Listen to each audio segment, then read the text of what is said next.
સરકાર દ્વારા લાખો કર્મચારીઓ માટે, લાખો લઘુત્તમ વેતન ધારકો માટે મોટો નિર્ણય લેવામાં આવી રહ્યો છે. સરકાર દ્વારા આ નિર્ણય લેવાતા હવે પગારમાં વધારો જોવા મળશે. જાણો હવે કેટલો મળશે પગાર. મોદી સરકાર દ્વારા ડીએ પર પણ મોટો નિર્ણય લેવામાં આવ્યો અને 3 કેટેગરીમાં બદલાવ પણ કરવામાં આવ્યો. લઘુત્તમ વેતન ધારકોને પગારમાં થયા મોટા ફેરફારો. વિગતવાર માહિતી શું છે તે જોઈએ. નમસ્કાર મિત્રો, સ્વાગત છે તમારું અમારી યુટ્યુબ ચેનલમાં. મિત્રો, મોદી સરકાર દ્વારા એક મહત્વનો નિર્ણય લેવામાં આવી રહ્યો છે. મોદી સરકાર દ્વારા જે નિર્ણય લેવામાં આવ્યો છે તેમાં 3 કેટેગરીમાં મોટો બદલાવ કરવામાં આવ્યો છે. વેરિયેબલ ડીએનએસ અલાઉન્સ એટલે કે છેલ્લા 1 મહિનાથી સરકારી કર્મચારીઓ વર્ષ 2026ના પ્રથમ 6 મહિના માટેના મોંઘવારી ભથ્થામાં વધારાની રાહ જોઈ રહ્યા છે. અત્યાર સુધીના પેટર્ન અનુસાર હોળીની આસપાસ સરકાર ડીએ વધારાનો નિર્ણય લઈ લેતી હોય છે, પરંતુ આ વખતે તેમ થઈ શક્યું નથી. હોળીને 1 મહિનાથી પણ ઘણો સમય વીતી ગયો હોવા છતાં ડીએ પર કોઈ સત્તાવાર જાહેરાત કરવામાં આવી નથી. હવે સરકારે વેરિયેબલ ડીએમાં વધારો કર્યો છે, તો ચાલો જાણીએ આ વિશે વિગતવાર અને તેનો લાભ કોને મળશે. તો શું છે વિગત? સરકારે શેમાં વધારો કર્યો છે, પગારમાં શું ફેરફાર થશે?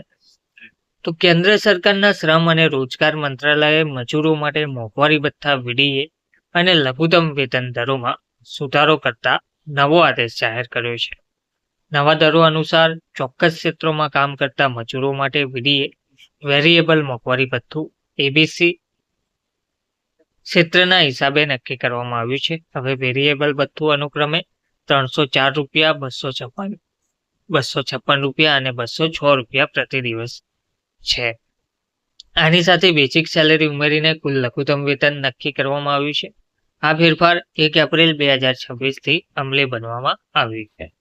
કોને કઈ કેટેગરીમાં વહેંચવામાં આવ્યા? તો એ કેટેગરીમાં રાખવામાં આવેલા કામદારોને પ્રતિ દિવસ 827 રૂપિયા આપવામાં આવશે, જેમાં 523 રૂપિયા બેઝિક સેલરી અને 304 રૂપિયા વેરિયેબલ વીડીએ સામેલ હશે. જ્યારે બી કેટેગરીમાં 437 રૂપિયા બેઝિક અને 256 રૂપિયા વેરિયેબલ ડીએ હશે, જે કુલ 693 રૂપિયા પ્રતિ દિવસ થાય છે. આ ઉપરાંત સી કેટેગરીમાં મજૂરોને 350 રૂપિયા બેઝિક અને 206 રૂપિયા વીડીએ સાથે કુલ 556 રૂપિયા પ્રતિ દિવસ મળશે.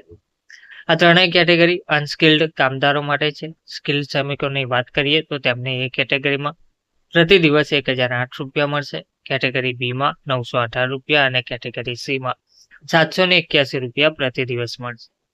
આ ઉપરાંત કેટલાક ખાસ પ્રકારના સ્કિલ્ડ કર્મચારીઓને એ કેટેગરીમાં 1094 રૂપિયા, બી કેટેગરીમાં 1008 રૂપિયા અને સી કેટેગરીમાં 918 રૂપિયા સુધીનું વેતન આપવામાં આવશે.